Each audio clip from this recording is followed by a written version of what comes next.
Hey gamers, the Red Dragon here from battlestrats.com, and today we are taking a look at Call of Duty Black Ops. I'm going to be showing you some footage of a headquarters match that we played last night, but more importantly I'm going to be walking you through some tips and tricks and hints that the community from Battlestrats has given. I went into the Battlestrats Call of Duty forums and asked for their multiplayer tips, and they gave me a bunch, so throughout this video I'm going to be giving you those. I'm also going to be trying to talk to you and kind of give you an idea of what's going on in the gameplay that you're watching as well. So with headquarters, you'll see in the top right hand corner the headquarters doesn't come online for a few seconds after it spawns. So what you want to do is not just sit right on top of the headquarters. You want to set up a parameter with your buddies. As you see, my friends are downstairs. They've got that pathway covered, so I'm trying to cover from up top, and I get one or so, but before I get taken out. But set up a perimeter around the headquarters. Too many people run and they just sit and stand right beside the headquarters until it comes online, and that's just bad juju because you'll get killed pretty easy. You'll see that I use second chance a lot, and throughout this video I pick up a few kills by using that. That's a good perk, so make sure if you're putting somebody down that you make sure that they're completely dead, and if they go down to the ground, follow them with your sights and give them a few more bullets just to ensure that they are dead. So first thing in a game like this, when you first buy it, the most common issue is not knowing where to go, not knowing the map layout. So if you want to learn the maps, the best way to do that is head over and go to your local system link game, set it up and act like you're gonna play with somebody else on another Xbox, but you don't have to actually do that. You can actually go in there and run around on the map by yourself. You can learn the map entirely, run all over it, spend as much time as you need to learn where everything is. You can also turn on different game types to see where the objectives spawn. So that's going to give you a good heads up as far as that's concerned.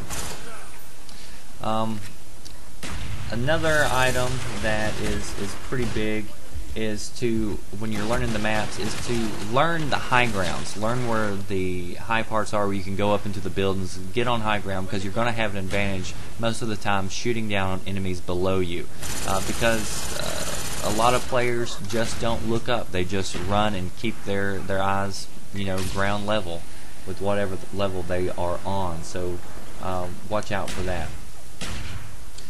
When you're buying attachments and things like that, don't go blowing money on silly stuff like prettying up your gun and putting a cool logo on it, unless you have a ton of money to blow.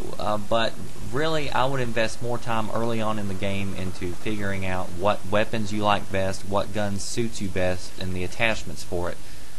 Also, same thing goes with kill streaks. Don't be buying a bunch of kill streaks that you're never going to use. If you don't get very high kill streaks very often, don't waste the money or the time trying to get those. Help your team out and get the lower ones that you can get. Some players are really good at putting together streaks.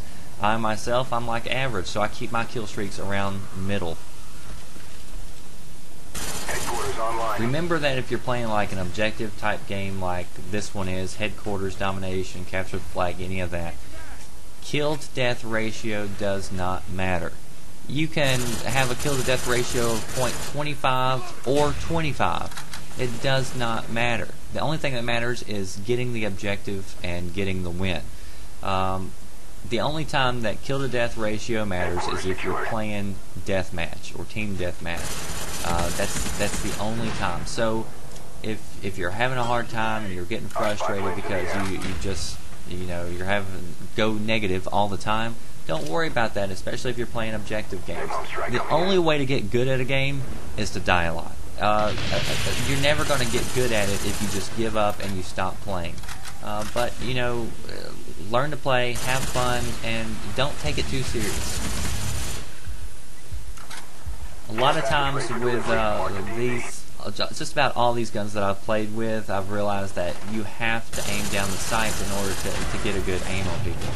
Sometimes like then, even I can't aim sometimes. So you'll see just then I ended up picking up one of my kill streaks simply because I had second chance on it. I got another kill before I was dead. So that second chance, I really like that.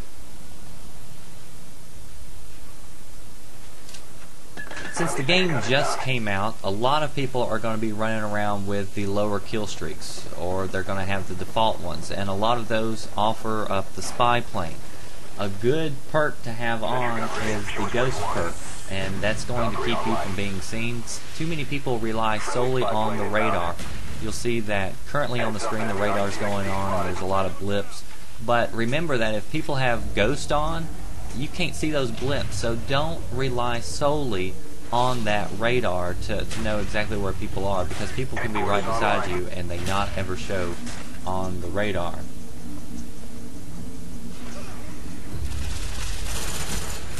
Remember, if you're shooting long range, don't hold down the trigger, take short controlled bursts. One of our members suggests that if you're going to use a heavy machine gun with a lot of recoil, try to aim for the chest and not the head, because with the recoil, if you miss, you're going to be all over the place. Headquarters is a really good game type to play. You get a lot of XP and a lot of money that I've noticed. Sometimes if you're way up on a team, a lot of people will just sit back and not take the crate and just you know, rack up kills in order to get extra points. One weapon that is pretty good that one of our players likes to use is the dummy grenades, and I really don't see a lot of people using this, but it's really good if you're playing objective type games and there's an open space. You can throw a dummy grenade and it will make the enemy think that there's a player in a position where you want them to think they are. They run over there in the middle and you can easily get an easy kill.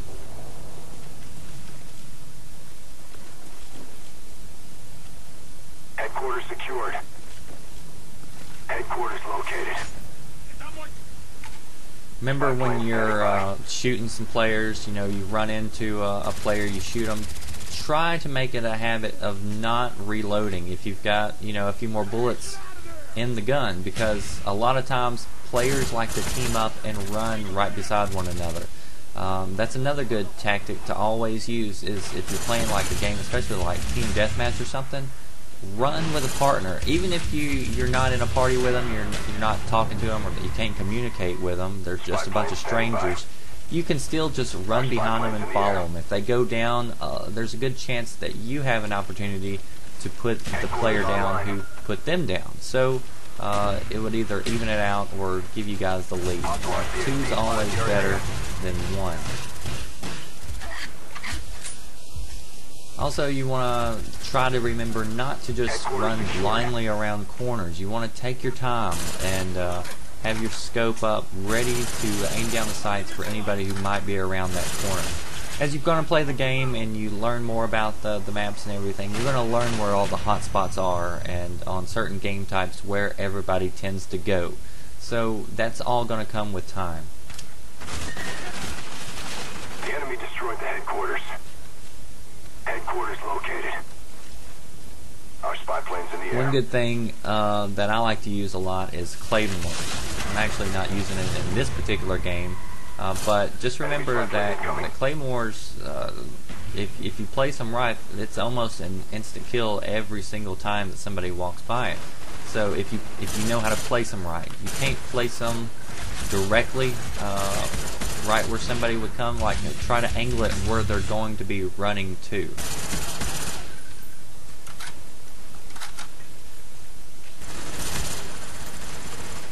You know, there's a lot of different game types on Black Ops, but Headquarters probably right now is probably my favorite, especially if you have a good team working together.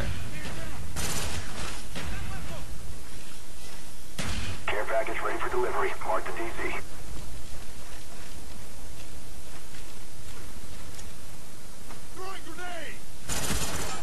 Remember, if you're trying to move up and you don't have smoke grenades, that if you have a grenade, you can actually throw that out, and that gives off a little bit of smoke. Then you have the ability to move up without the enemy possibly seeing you. Headquarters secured. Just one thing I can't stress enough is the fact that, you know, when you're playing an objective game, go for the objective. Enemy RCXD spotted. I don't know why so many people are so obsessed with their kill-to-death ratio and, you know, getting really high kill streaks when, and then they, like, for instance, I was watching a video the other day and this guy was doing commentary, and he wasn't doing bad commentary, but he automatically started talking about his kill-to-death ratio, and he's like, yeah, if you look at other, you know, commentators' kill-to-death ratio, mine's really good. And he was playing a game of like domination, I think, or he might have been playing headquarters. Not once did he even go near the target.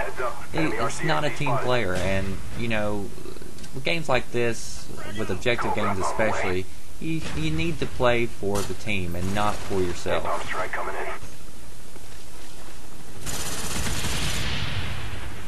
And it's really frustrating when you are playing with somebody who goes, you know, 40-5, and they have tons of kills, but you still lose because not once were they playing to help out the team. They were simply playing for themselves and their own personal stats.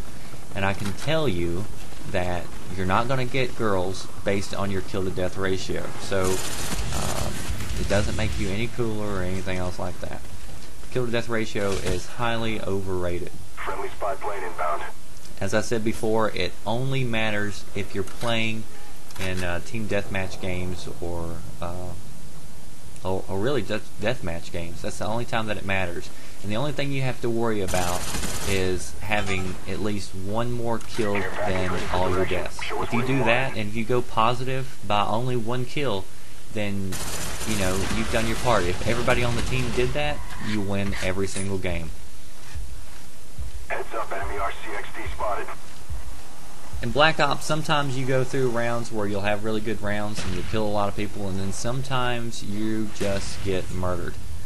Just remember that if you're having a really rough game, just to stand back, calm, let it all soak in, and you know, just slow down really, because too many people get frustrated, and then instead of slowing down, they just hit sprint and run right back into the action. Now it's almost kind of like gambling.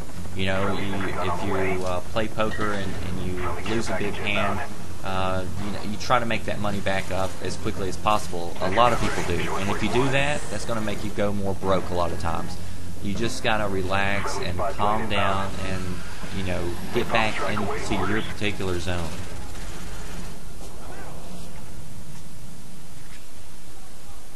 These care packages, occasionally you get a decent care package, but man, the other night I was playing and I got like 4 care packages in a row, and every single one of them was ammo. So it really made me mad. But just remember, if you're putting out one of those you know, care packages, use it wisely. Don't place it out in the middle of some people will freak out as soon as they get a care package. They're like, oh, I got a care package. They'll just throw it, not paying attention to where they are. They'll be in the middle of an action setting, and they'll get killed, and somebody else will take their care package, and you've totally lost that. I usually use my care packages when I spawn. I look around, I look on the map, make sure nobody's around me, and I take my time with it. I throw it out, I grab it, I make sure that I have it. Another thing is, like the same thing with spy planes. If you're using spy planes, if you see one that's already on the map, on the radar rolling, then don't use yours. Save it. And if you're in a party with a good group of players, call it out and let people know I'm about to call in a spy plane, so that way they don't use theirs and waste it. Use your things wisely. If you have a chopper gunner or something, wait till, you know, maybe your team has the headquarters, then call it in order to protect that headquarters. It's just, a lot of this is common sense, guys, but hopefully you learned a few tips and that will help you on your way. Hope you enjoy this. Be sure to check out battlestrats.com. Check out the link in the description box for the full Call of Duty Black Ops strategy guide. Thanks for watching.